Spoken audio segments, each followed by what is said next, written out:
Hello students, in last video we have discuss about this question, ठीक है, जिसका answer हमारा 10 न्यूटन आ गया था, है ना, और उसकी डायरेक्शन थी माइनस आई कैप, ठीक है। अच्छा, इसमें मैंने ये कहा था कि आप बच्चों ट्राई करना इसको, इस वाले न्यूमेरिकल को, जिसमें कि आपका ये आपका वाई एक्सिस है और इसका जो यूनिट वेक्टर है वो है जे कैप, ये है एक्स एक्सिस, इसका यूनिट वेक्टर है आई कैप। पॉइंट्स आपके वही हैं ओ, ए, बी, सी और डी, और ये दो माइक्रोकुलाम के चार्जेस जो हैं वो रखे हुए हैं। यहाँ पे 2 माइक्रोकुलाम रखा है, यहाँ 2 माइक्रोकुलाम, यहाँ और यहाँ, ठीक है। आपको क्या करना था, ए पॉइंट पर लगने वाला फोर्स फाइंड आउट करना था, ठीक है। तो ए पॉइंट पर बी, सी और डी की वजह से जो फोर्स होंगे उनकी डायरेक्शन इधर ही होगी, यानी कि एफ बी, एफ सी और एफ डी। और ये जो डिस्टेंसेस हैं वो 2 सेंटीमीटर, 4 सेंटीमीटर, 6 सेंटीमीटर और 8 सेंटीमीटर थी, ठीक है। तो आपने इसका फोर्स कैसे निकाला होगा मैं बता देती हूँ आपको। आंसर तो आप ये निकाल लेना, एफ इज इक्वल टू होगा F A plus F B plus F C plus, नहीं 3 ही तो है, बी, सी और डी, ये तीनों के सम के बराबर होगा। F is equal to F B जो है वो किस किस के बीच में लगने वाला बल है, इन दोनों के बीच में लगने वाला, ठीक है। तो कितना होगा के Q1 Q2 यानी कि 2 इंटू 10⁻⁻6 और 2 इंटू 10⁻⁻6, ठीक है। नीचे इन दोनों के बीच के डिस्टेंस का स्क्वायर यानी कि 2 सेंटीमीटर का स्क्वायर यानी कि 2 गुणा 10⁻² का स्क्वायर, ठीक है। ओके, डायरेक्शन क्या है, माइनस आई कैप, ठीक। फिर आपने क्या किया होगा, प्लस के, वही दोनों चार, अब जो एफ सी है वो किस किस के बीच में लग रहा है, ए और सी के बीच में, क्योंकि आपको ए पर फाइंड करना था इन तीनों की वजह से लगने वाला। तो ए तो हर ही जगह आएगा, तो ए और सी के बीच में लगने वाला बल कितना होगा, के, और कितना हो गया ये 2 गुणा 10⁻⁻6 मल्टीप्लाई 2 गुणा 10⁻⁻6, डिस्टेंस कितनी है 2 सेंटीमीटर और 6 सेंटीमीटर के बीच की, 4 गुणा 10⁻², ठीक है। यानी कि दोनों के बीच की डिस्टेंस 4 सेंटीमीटर है ना। सेंटीमीटर को आप कन्वर्ट करोगे किस में, मीटर में, तो आपने 10⁻² से मल्टीप्लाई किया, ठीक है। डायरेक्शन माइनस आई किया।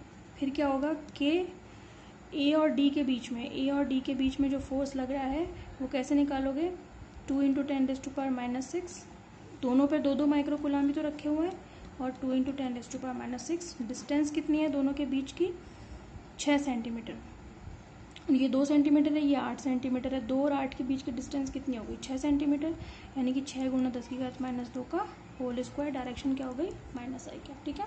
अब आप इसको क्या कर लेना, सॉल्व कर लेना, आंसर निकल जाएगा आपका, ठीक है। एक नरेंद्र ने मेरे को इसका आंसर दिया है, ठीक है। अब इसका फाइनल आंसर तो आप कर लेना कैलकुलेट, मेरे को टाइम लगेगा वीडियो में, ठीक है, और मैं इसका आंसर निकाल के आपको बता दूंगी, ठीक है। आप उसको चेक कर लेना, बाकी तरीका ही है, अगर आपने यहाँ तक सही किया है तो आप आगे का आंसर भी सही निकालेंगे, ठीक है। न्यूमेरिकल वैल्यू आप फाइंड आउट कर लेना कि कितनी आएगी, ठीक है।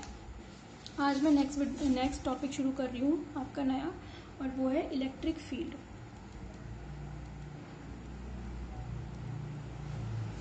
ठीक है। इलेक्ट्रिक फील्ड आपका नेक्स्ट टॉपिक है, तो उसको ध्यान से देखें, इलेक्ट्रिक फील्ड का क्या मतलब है, ये नया टॉपिक है आपके लिए, आपने नहीं पढ़ा इससे पहले। अच्छा देखिए, हमने ये फाइंड आउट कर लिया कि अगर 2 चार्जेस किसी पर्टिकुलर डिस्टेंस पर रखे हुए हैं Q1 और Q2, तो दोनों के बीच में लगने वाला फोर्स कूलम्ब फोर्स होता है, और उसको हम KQ1Q2/r² से निकालते हैं, ठीक है। हमने ये फाइंड आउट कर लिया। हमने ये भी फाइंड आउट कर लिया कि अगर 2 से ज़्यादा चार्ज किसी डिस्टेंस पर रखे हुए हों तो उसका सुपरपोजिशन प्रिंसिपल हम फाइंड आउट कर चुके हैं कि 2 से ज़्यादा रखे हुए हों तो उनके बीच में सुपरपोजिशन कूलम्ब्स लॉ किस तरीके से फाइंड आउट करेंगे, यानी कि अगर 1 चार्ज है, फिर 2 है, 3 है, 4 है, तो सबकी डिस्टेंस फाइंड आउट करेंगे, और फोर्स जो होगा वो उन सभी के एल्जेब्रिक सम के बराबर होगा, यानी कि F1 + F2 + F3, जितने भी चार्जेस हैं उस हिसाब से, सो ऑन, ठीक है। तो हम ये 2 चीज़ें फाइंड आउट कर चुके हैं, बट हमारा क्वेश्चन ये है कि क्या हो अगर केवल एक ही चार्ज प्रेजेंट हो, तो क्या उस पर भी कोई फोर्स काम करेगा, यानी कि अगर स्पेस में कोई एक पर्टिकुलर चार्ज स्मॉल q रखा हुआ है, और कैसा रखा हुआ है, स्टेबल, हम मूविंग पोजीशन की तो बात ही नहीं कर रहे, पूरे चैप्टर के दौरान नहीं करेंगे, जब जरूरत पड़ेगी तब करेंगे। तो जब भी मैं कहूँ चार्ज q है तो ये क्वेश्चन दिमाग में नहीं आना चाहिए कि वो मूव कर रहा है, स्टेबल है, वो स्टेबल ही है, समझ में आ गई बात, ठीक है। क्योंकि जब हम मैग्नेटिक फील्ड की बात करेंगे then we will say that this q charge is moving, but here this charge small q is stable. क्योंकि मैंने जब चार्जेस के बारे में पढ़ाया था तो मैंने चार्ज के कुछ इंपॉर्टेंट फैक्ट बताए थे, और वहाँ मैंने बताया था कि जो स्टेबल चार्ज होता है वो ऑलवेज इलेक्ट्रिक फील्ड क्रिएट करता है, बट अगर ये चार्ज मूव कर रहा हो तो ये चार्ज मूविंग इलेक्ट्रिक फील्ड भी क्रिएट करता है as well as magnetic field भी क्रिएट करता है। यानी कि अगर एक्सेलरेटेड चार्ज मतलब एक ऐसा चार्ज है जिसकी वेलोसिटी टाइम के रेस्पेक्ट में चेंज हो रही है, तो आप क्या कहेंगे कि वो इलेक्ट्रोमैग्नेटिक फील्ड क्रिएट करता है, यानी कि इलेक्ट्रिक फील्ड भी क्रिएट करता है as well as magnetic field भी क्रिएट करता है। समझ में आ गई। बट अगर कोई चार्ज इक्वल वेलोसिटी से मूव कर रहा हो तो वो केवल मैग्नेटिक फील्ड क्रिएट करता है। इसके बारे में मैं आपसे बात कर चुकी हूँ, ठीक है। तो मेरा क्वेश्चन ये है कि अगर कोई चार्ज स्मॉल q स्पेस में रखा हुआ है तो क्या तब भी वो कोई फोर्स क्रिएट करता है? बिल्कुल करता है, ठीक है। कैसे करता है वो सुनिए।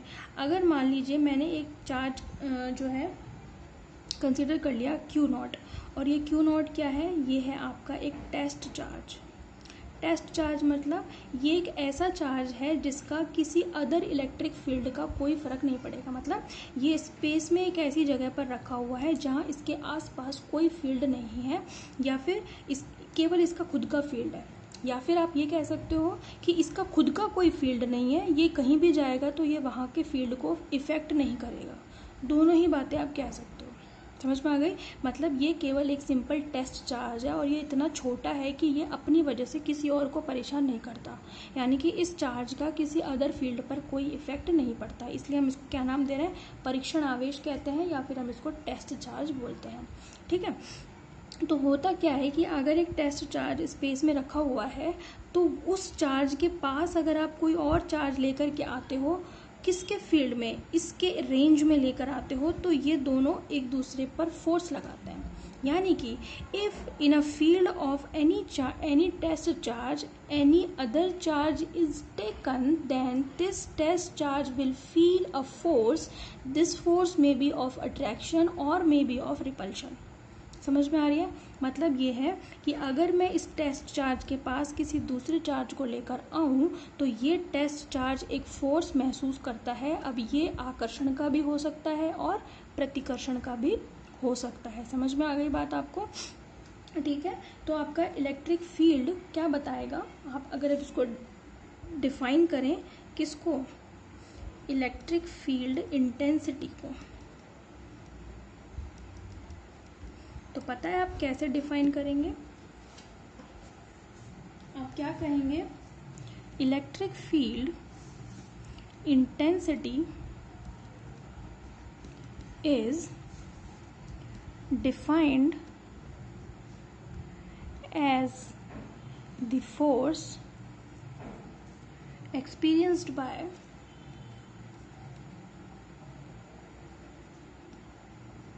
a unit charge, unit test charge, है ना, placed at the point, at the any point। समझ में आ गई। तो इलेक्ट्रिक फील्ड इंटेंसिटी एक तरीके का फोर्स है जो किसके द्वारा एक्सपीरियंस किया जाता है? Experienced by a unit test charge, जिसको हमने किसी भी पॉइंट पर रखा हुआ है, जैसे मैंने यहाँ पर इस पॉइंट पर रखा हुआ है, ठीक है। और आप आगे क्या बताएंगे? If a test charge Q0 is placed in space and if any other charge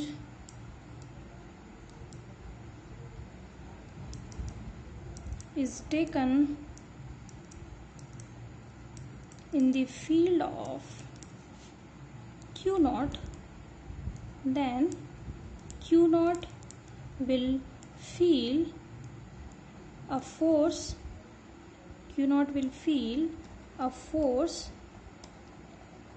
that may be of attraction or repulsion. This created field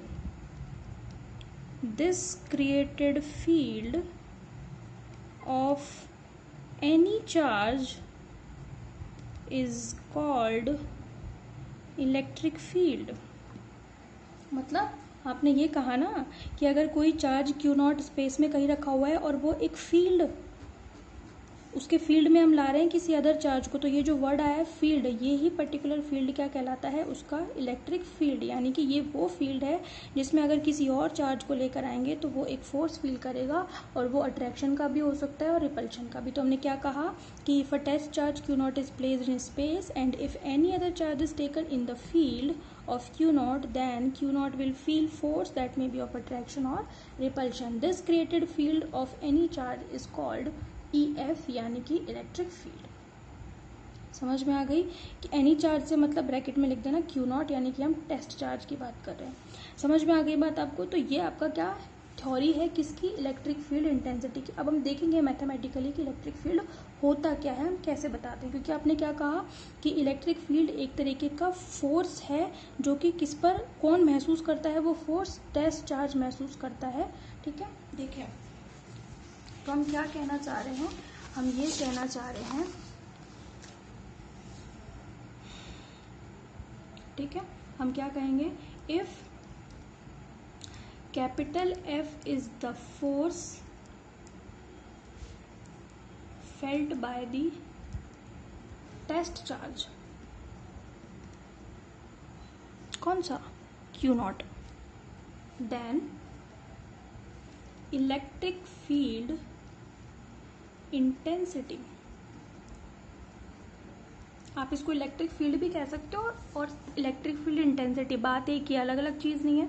electric field intensity E, इसको हम E से शो करते हैं ना, तो E वेक्टर होगा F upon Q not. समझ में आ गई बात आपको। आप ही ने तो कहा डेफिनेशन में, देखो ना, electric field is defined as the force experience by unit test charge. Unit test charge मतलब ये देखो बटे में ले, यूनिट का मतलब होता है पर, यानी कि बटे में, ठीक है, एकांक आवेश। ठीक है, तो अब क्या, इलेक्ट्रिक फील्ड जो है वो एक वेक्टर क्वांटिटी होती है, फोर्स भी एक वेक्टर क्वांटिटी होती है, बट चार्ज नहीं होती। ठीक है, तो आपने क्या कहा, आप एक तरीके से कह सकते हो, therefore we can say that the force per unit charge is called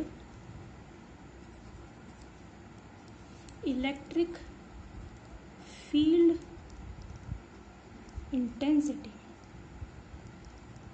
और इलेक्ट्रिक फील्ड, मतलब आप इसको खाली इलेक्ट्रिक फील्ड भी कह सकते हो या इलेक्ट्रिक फील्ड इंटेंसिटी भी कह सकते हो। तो आप क्या कहोगे कि the force per unit charge is called electric field. तो फॉर्मूला से डायरेक्ट आपकी डेफिनेशन आ रही है। समझ में आ गई बात आपको, ठीक है, समझ में आ गई बात आपको।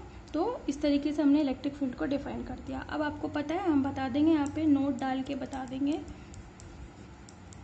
Electric field is a vector quantity, electric field is a scalar, sorry is a, नहीं सॉरी वेक्टर ही तो है, इज अ वेक्टर क्वांटिटी, यानी कि इसकी डायरेक्शन होती है। ठीक है, और इसकी डायरेक्शन कहाँ होती है, फोर्स की डायरेक्शन में, यानी कि जिस डायरेक्शन में फोर्स लगेगा इलेक्ट्रिक फील्ड, देखो ना E और F दोनों ही कैसे हैं, वेक्टर क्वांटिटीज है। समझ में आ गई। अच्छा, आप एक चीज़ और बता देना यहाँ पे, if Q not is very small, अगर टेस्ट चार्ज आपका बहुत छोटा है, ठीक है, तो ये जो E होगा आप उसको पता है कैसे शो करोगे, लिमिट के साथ Q नॉट टेंड्स टू 0, यानी कि Q नॉट बहुत ही छोटा है, लगभग 0 के बराबर है।